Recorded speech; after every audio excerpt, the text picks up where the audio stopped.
Look at our boy Tobin. He just hit the holy grail, 20 grand in the bank. Took him 3 years of discipline, skipped lattes, and zero social life. Cut to 6 months later, he's back to 3 grand staring at the ceiling, wondering how he managed to incinerate $17,000 faster than a tech startup. Here is the absolute insanity of it all. The hard part wasn't saving the cash, that's just grinding.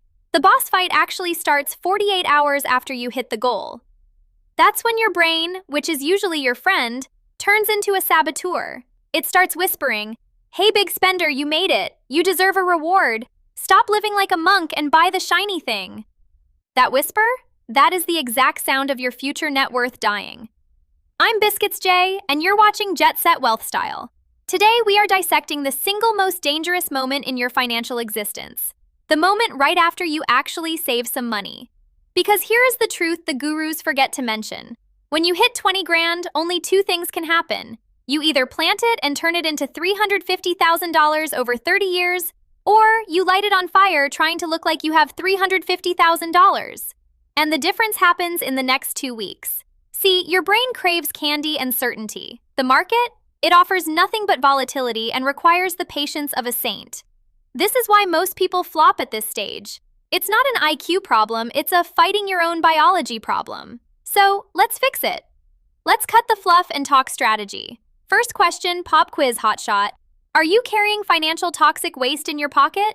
I mean, high-interest garbage, plastic, predatory personal loans, anything bleeding you over 7%.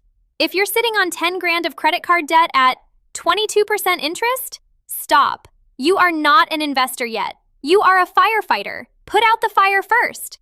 Let's run the numbers. You keep that 10 stacks on the card, pay the minimums like a good little consumer. It takes over 25 years to clear. And you donate $14,000 in pure interest. That's right. You just tip the bank more than you actually spent on the stuff you bought. Now, if you take that same cash and throw it at the stock market, hoping for a cute 10% return, you're bringing a water gun to a nuke fight. You're paying a guaranteed 22 to maybe make 10. Mathematically, that is self-sabotage. You are literally paying for the privilege of losing money. New rule, anything. Over 7% gets the axe before you buy a single stock. That card at 22%? Torched. That personal loan at 15%? Evicted. Now, student loans at 6.4%, that's the gray zone. But honestly, kill it. A guaranteed win beats a maybe every day of the week, and that interest is actively plotting against your net worth. It's compound growth's evil twin. It works while you sleep, but instead of making you rich, it's quietly robbing you blind. I knew a guy, let's call him math-challenged Mike, sitting on 18 grand cash and 12 grand of credit card debt at 21%. He convinced himself he was the next Warren Buffett. Gotta start early, he says. Compound interest is king, right? So he dumps $10,000 into index funds. But the credit card? Minimum payments only. Because he's leveraging or whatever nonsense he read on a forum. 3 years later, the market rallies 30%. Boom. His 10 grand turns into 13. He feels like a genius. Except, he conveniently ignored the $8,000 in interest he paid the bank to keep that debt alive. Do the math. A $3,000 gain cost him $8,000 to get. He paid 5 grand for the privilege of losing. He is literally poorer than if he did nothing. When I broke this down for him, he looked like I just told him his dog was actually a cat. Nobody ever forced him to face the arithmetic. So step 1, kill the high interest. You stopped the bleeding. Good job. Now instinct says, dump the rest into the market. Go, go, go! Wrong. Pump the brakes, speed racer. You are skipping the step that keeps you from moving back into your parents' basement. The emergency fund. If you're single, renting, and your only dependent is a cactus, you need 3 months of expenses. If you have a mortgage, kids, or variable income, 6 months, minimum. For most of you, that's somewhere between 7 and 24 grand sitting in cash doing nothing. And I know, it hurts. You're twitching right now because you're sitting there thinking, Biscuits, this money is boring. It's lazy. It's not doing anything cool. Listen to me. An emergency fund isn't an investment. It is an insurance policy. It is the only thing stopping you from spiraling back into poverty when your transmission explodes or your boss decides to restructure you out the door. Let's play out the nightmare scenario. Your car coughs up a lung. The mechanic demands $1,200. You invested every penny. You are liquidity poor. So now you have 3 toxic choices. 1. Panic sell your stocks, eat the taxes, and lock in a loss. 2. Put it on a credit card at 22% interest. Or 3. Just don't fix it and hope physics takes a day off. Spoiler, it won't. All 3 options are disasters. You are now making financial decisions based on sheer terror, not strategy. This is why the cash comes first. It feels like dead money? Wrong. It is earning the highest return of all, the ability to sleep at night. Peace of mind is the only asset that stops you from panic selling when the market drops 30%. Now, where do we park this bodyguard? A high-yield savings account, not your checking account earning 0. nothing. Do not put this in the stock market. You want a boring, FDIC-insured high-yield account. Look for players like PieBank offering 4.6%, or heavy hitters like Marcus and Ally hovering around 3.3 to 3.65. Just get it out of your checking account. Okay, checkpoint. Toxic debt? Incinerated. Emergency fund? Locked and loaded. And look at that, you've still got 5 to 10 grand left over. This is where the game actually starts. We are done playing defense. It's time to build the empire. Priority number 1, max out a Roth IRA for 2026. The contribution limit is likely landing around $7,000 to $7,500. Get it in there. Go check the IRS website for the exact inflation numbers because those guys love changing the rules every year. If you're under 50 and make less than the income limit, you can and must contribute the full amount. This is the single greatest financial cheat code in existence. Why?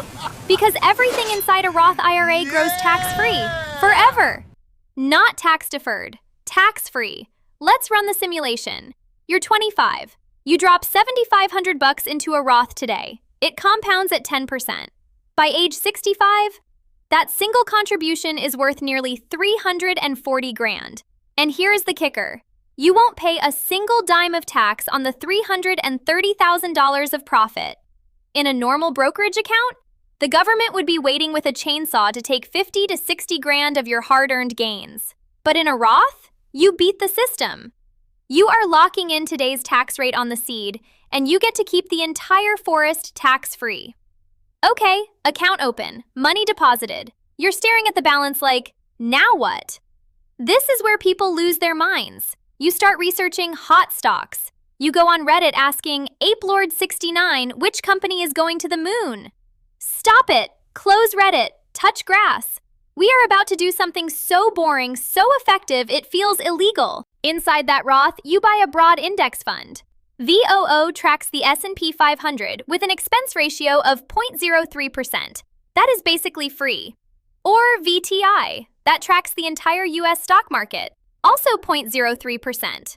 You own everything. You don't pick the needle, you buy the haystack. The S&P 500 has returned about 10% a year for a century. It's not magic, it's capitalism. Zoom out. Over any 20-year timeline in history, the market has literally never lost money. It's undefeated. And before you start feeling special, no, you do not need to pick stocks. You are not going to find the next Apple by reading quarterly reports at 2 a.m. in your underwear. You know who finds the next Apple before it pops? People with inside information who eventually go to federal prison. Everyone else is just throwing darts at a board and calling it technical analysis. Be lazy, buy the index. Let the CEOs of 500 massive companies sweat over profits while you play video games. Your only job is to not interfere. Want some global flavor? Throw in 20% into VXUS for international exposure. But keep it simple. Once that Roth IRA is maxed out at $7,500, don't stop. Open a standard taxable brokerage account. Fidelity, Schwab, Vanguard, pick your fighter. Keep buying the same boring funds. Set up automatic contributions so the money leaves your account before you can spend it on tacos. Now here is the secret sauce regarding index funds. You aren't just buying stocks, you are buying a system. When you buy VOO, you are betting on the entire American economy not collapsing. Companies die, industries rot, but the market? It's a self-cleaning oven. It kicks out the losers and replaces them with winners automatically. It always recovers. Now watch this magic trick called compounding. You drop 20 grand into the S&P at 10%? In a decade, that seed is worth almost 52 grand. In 20 years, you're sitting on $134,000. You didn't do any work. The money did. Fast forward 30 years. That initial 20 grand, it's sitting pretty at nearly $350,000. You turned 20 stacks into a house deposit by literally doing nothing for 3 decades. You slept your way to wealth. But what if you actually try? Take that 20 grand start and add just $500 a month. Skip the luxury car payment. Feed the beast. In 30 years, you are sitting on over $1.5 million. You only put in 200 grand of your own cash. The market gave you 1.3 million in profit. Your money earned 6.5 times what you worked for. Let's translate that into freedom units. Using the 4% safe withdrawal rule, that pile pays you 60 grand a year just to exist. You never touch the principal. It is an infinite money glitch. That's a full salary for 0 work. While your buddies are having panic attacks about whether they'll be greeting customers at Walmart at age 80, you are deciding whether to retire at 50 or 55. But wait, here is the nightmare scenario, the cost of waiting. Invest that 20 grand today for 30 years, you get the 350. We know this. But you wait just 5 years? Same 20 grand, same effort, but only 25 years of growth. The result?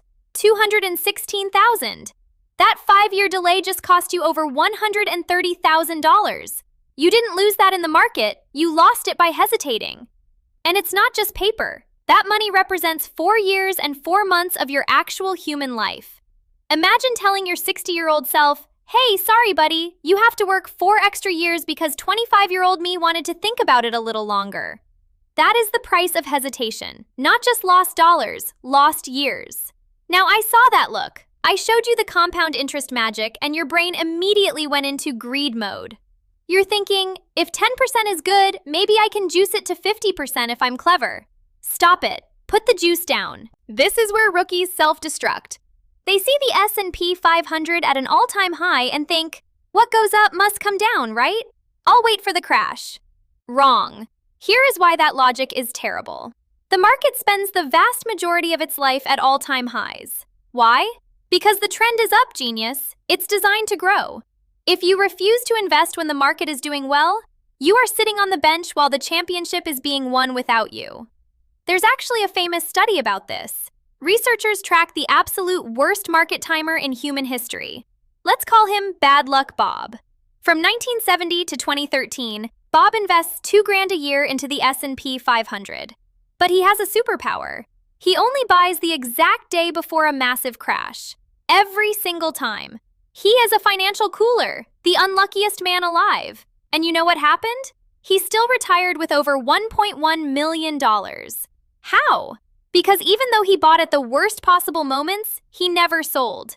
He took the punch and stayed in the ring. Meanwhile, the smart guy sitting on the sidelines waiting for the perfect entry point, he ended up with 0. Zip. Nada. Say it with me. Time in the market beats timing the market. Every single time.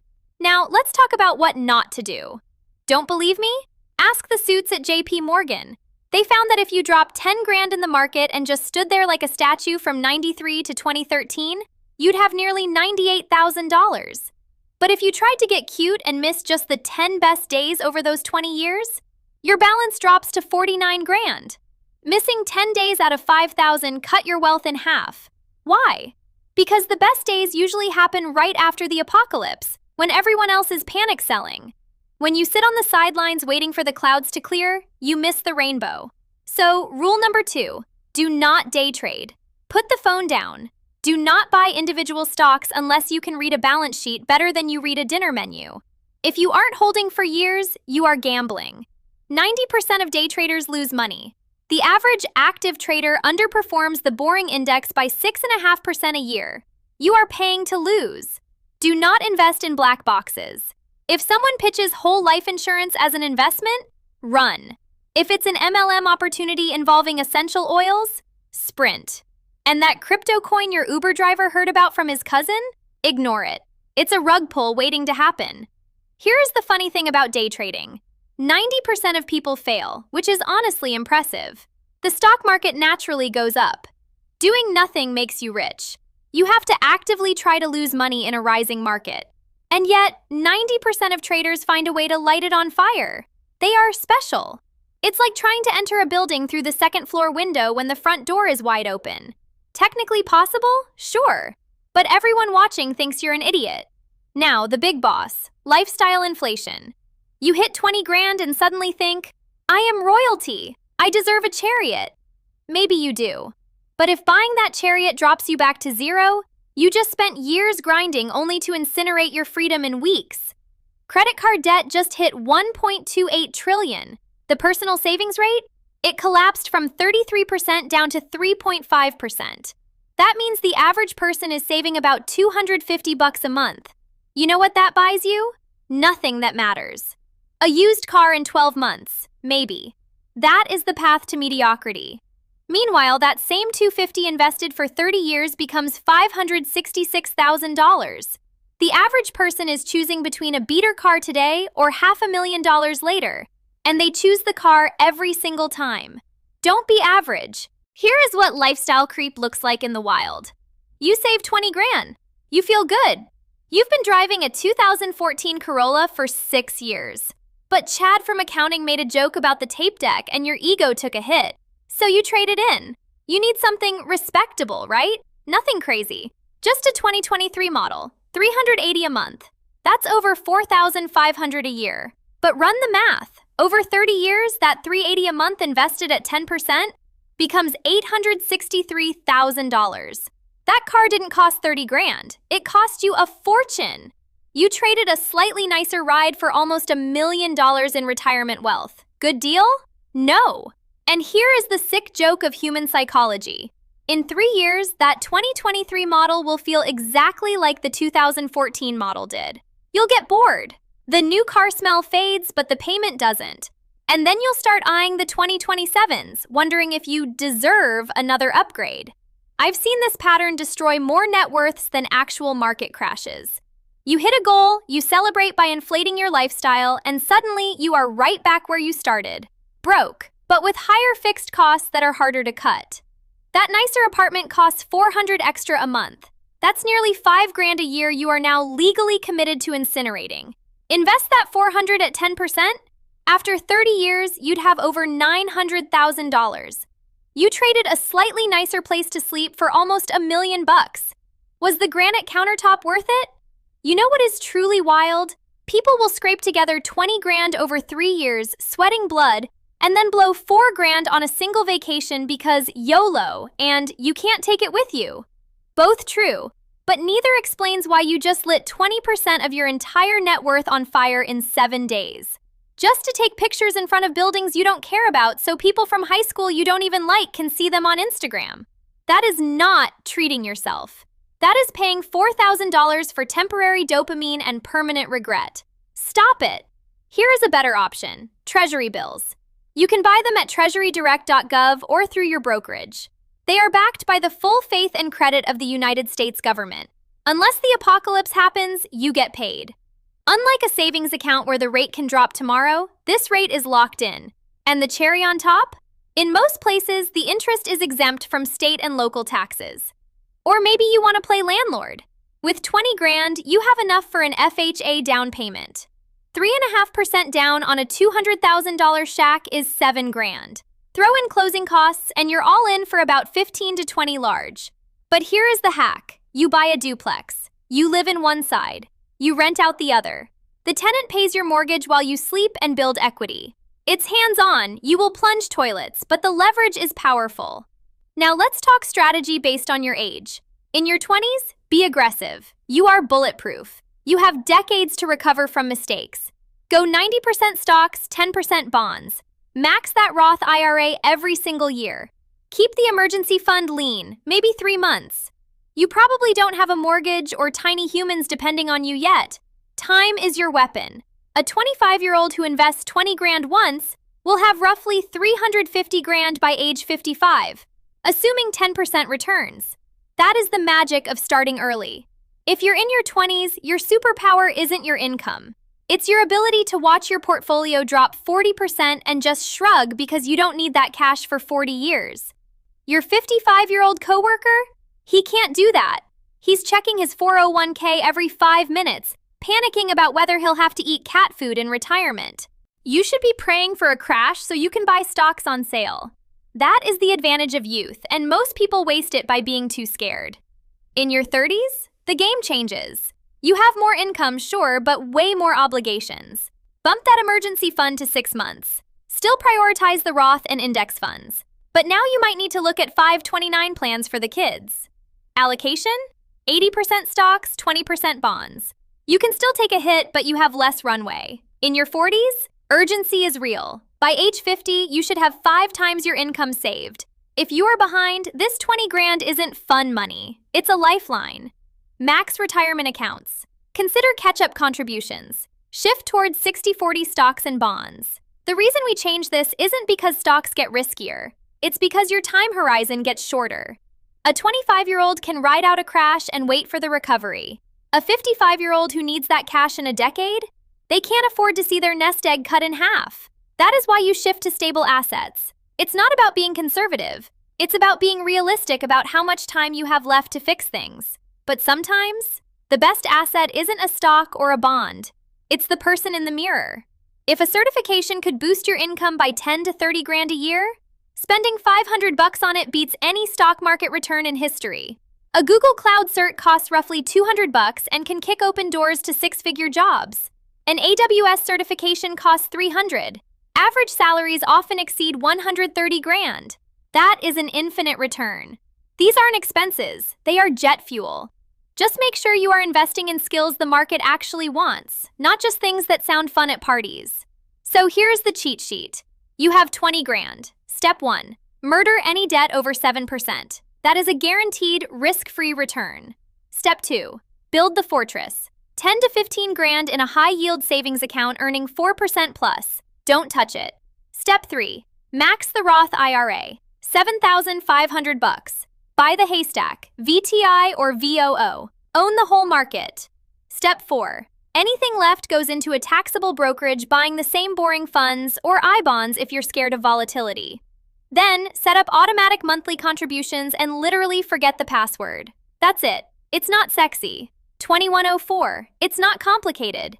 It doesn't involve reading tea leaves or listening to CryptoBro420 on Twitter. It works because it is boring. You buy index funds, you keep costs low, you avoid doing stupid things, and you let time do the heavy lifting. Remember the fork in the road. Path 1, 350 grand. Path 2, $0 and a car that is now in a junkyard. The difference isn't luck, it isn't timing. It is your ability to tolerate boredom while everyone else is addicted to excitement. Your money is a test. Can you drive the paid-off Corolla while your coworker finances the BMW he can't afford? Can you check your ego at the door? Can you keep buying when the market is down 30% and the news is screaming that the world is ending? Because that is the price of admission. It doesn't take genius. It takes a strong stomach and the ability to ignore shiny objects. The people who build wealth aren't smarter than you. They are just more consistent. They do the same boring thing every month for 30 years. While everyone else chases returns, picks stocks, and switches strategies every time they don't get rich in 20 minutes. Be boring. Get wealthy. Everything else is just noise. Open the Roth. Buy the index. Set the auto pay. And then go live your actual life while compound interest does what it's been doing for a century.